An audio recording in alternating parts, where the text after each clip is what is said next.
খুনি, লুটেরা, যারা গুপ্তভাবে ৪ নম্বর আসনে আমার বোনের উপরে আঘাত করেছে, সেই গুপ্ত ঘাতকদেরকে সর্বোচ্চ জবাব দেবে ইনশাআল্লাহ। ডক্টর মোহাম্মদ ইউনূস, আপনি নাকি একটি ঐতিহাসিক নির্বাচন করবেন। আজকে ২৪ ঘন্টা প্রায় গত হতে চলেছে।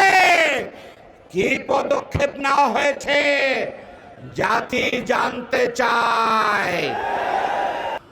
আজকে দেশবাসী ক্ষুব্ধ, দেশবাসী এটার বিচার চায়, প্রতিশোধ নিতে চায়, প্রতিশোধ নেওয়া হবে ইনশাআল্লাহ। ভাই এবং বন্ধুরা, গতকালকের এই সমাবেশ ছিল প্রশাসন কর্তৃক আয়োজিত সমাবেশ। এই সমাবেশ ওখানকার জেলা প্রশাসন, উপজেলা প্রশাসন এবং শেরপুর ৩ নম্বর আসন থেকে আয়োজিত সমাবেশ। সেখানে ঝিনাইগাতীতে ইউনো অফিস কর্তৃক আয়োজিত সমাবেশ, আমাদের নেতা রেজাউল করিমের নেতৃত্বে তিনি ওখানকার প্রশাসনের আহ্বানে সেখানে গিয়েছেন, তারা আসন গ্রহণ করেছেন। এখানে হামলা হয় কিভাবে? কারা হামলা করলো? প্রকাশ্যে মানুষ খুন করলো, প্রকাশ্যে জামাত নেতাকে খুন করলো, প্রকাশ্যে নির্বাচনকে তারা হত্যা করতে চেয়েছিল। কি বিচার হয়েছে? এখন তো দরকার ছিল প্রশাসনের আয়োজনে এই নির্বাচনী সমাবেশে, ইশতেহার পড়ার সমাবেশে আক্রমণ হবে, খুন হবে। সেই প্রশাসন কি করলো? এখনো পর্যন্ত কাউকে গ্রেফতার করা হয়েছে? ইলেকশন কমিশন নাসির সাহেব, আপনার আইনে তো আছে যে প্রার্থিতা পর্যন্ত বাতিল করা হবে। দেশবাসী জানতে চায়, বাংলাদেশে ১৫ বছর যারা ভোট দিতে পারে নাই, সেই ভোটাররা জানতে চায় নিরপেক্ষ নির্বাচনের কি নমুনা আপনারা রাখছেন। ডক্টর মোহাম্মদ ইউনূস, আপনি নাকি একটি ঐতিহাসিক নির্বাচন করবেন। আজকে ২৪ ঘন্টা প্রায় গত হতে চলেছে।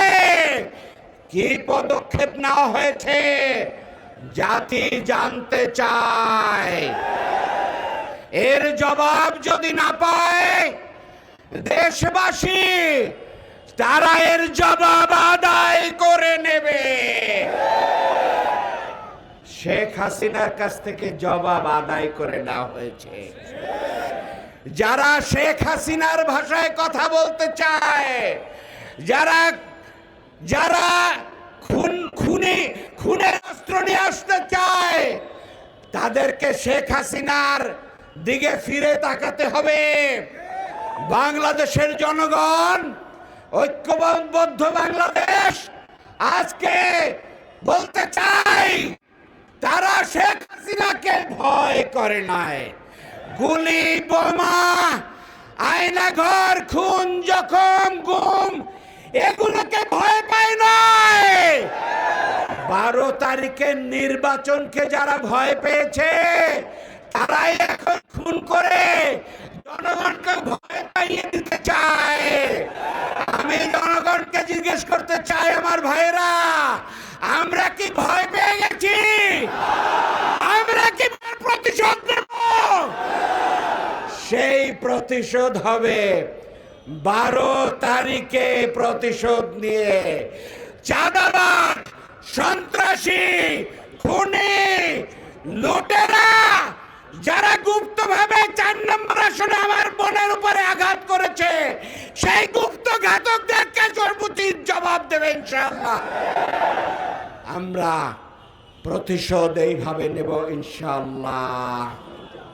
ভাই এবং বন্ধুরা, আমি অবিলম্বে খুনের বিচার করার জন্য গ্রেফতার দাবি করছি, প্রশাসনের পদক্ষেপ দাবি করছি। আমরা ইলেকশন কমিশনের পক্ষ থেকে কার্যকর পদক্ষেপ আমি দাবি করছি সারা বাংলাদেশে আর যদি একটি কোনো পদক্ষেপ না হয় তাহলে দেশবাসী ছেড়ে দেবেন ইনশাআল্লাহ।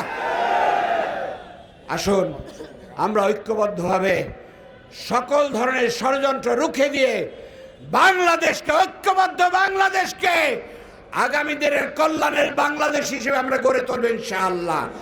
সকলকে ধন্যবাদ। আসসালামু আলাইকুম ওয়া রাহমাতুল্লাহ।